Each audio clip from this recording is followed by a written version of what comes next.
এদিকে north Bangla press club ইউকের উদ্যোগে বাংলাদেশ বিমানের ম্যানচেস্টার টু সিলেট ফ্লাইট বন্ধ ঘোষণার প্রতিবাদে এবং নিয়মিত ফ্লাইট অব্যাহত রাখার দাবি জানিয়ে ম্যানচেস্টারের সহকারী হাই কমিশনার মোহাম্মদ জোবায়েদ হোসেন ও ম্যানচেস্টারের বিমানের কান্ট্রি ম্যানেজার মোহাম্মদ আনিসুজ্জামান তালুকদারের হাতে স্মারকলিপি প্রদান করা হয়েছে।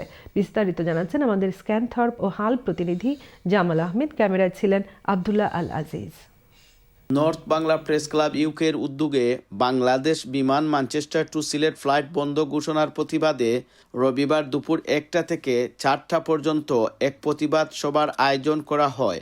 এছাড়া নিয়মিত ফ্লাইট অব্যাহত রাখার দাবি জানিয়ে বাংলাদেশ দূতাবাস Manchester assistant high commissioner Mohammad Jubayed Hossain ও ম্যানচেস্টার বিমানের কান্ট্রি ম্যানেজার মোহাম্মদ আনিসুজ্জামান তালুকদারের কাছে নর্থ বাংলা প্রেস ক্লাব ইউকের পক্ষ থেকে স্মারকলিপি প্রদান করা হয়।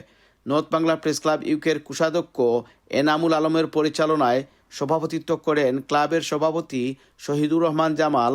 এছাড়া উপস্থিত ছিলেন সাধারণ সম্পাদক আবদুল্লাহ আল আজিজ, বাংলাদেশ ওয়েলফেয়ার অ্যাসোসিয়েশনের chairman Abdul Khalik Sharifuddin, greater Sylhet development welfare council in ইউকের নর্থ রিজনের সাবেক চেয়ারম্যান আব্দুল মুহিত গাজী, নবীগঞ্জ ওয়েলফেয়ারের সভাপতি সৈয়দ আহমদ মজনু, অ্যাডভোকেট আরিফ সহ ক্লাবের নেতৃবৃন্দ।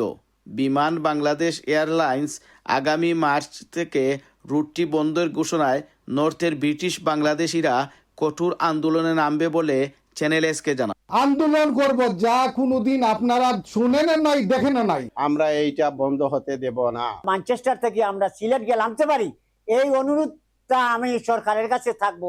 দিস ইয়ার তারা কিয়র লাগি বন্ধ করতা, তারা রিজন দেখাই তাইবা আমরা ওই রিজনের উপরে আন্দোলন স্টার্ট করবো। আমাদের বিমান বন্ধ হয় তাহলে আমরা ঘরে বসে থাকবো, আমরা কঠোরভাবে আন্দোলন চালিয়ে যাব। আমরা যারা রেমিটেন্স যোদ্ধা, আমাদেরকে আর আপনারা কত কষ্ট দিবেন? কঠোর থেকে কঠোর প্রতিবাদ করব। আমি নর্থ বাংলা প্রেস ক্লাব ইউকের পক্ষ থেকে সবাইকে অনেক ধন্যবাদ জানাই। এখনই সময় নীরবতা ভাঙ্গার, এখনই সময় ঐক্যবদ্ধ আন্দোলনের ডাক দেওয়ার।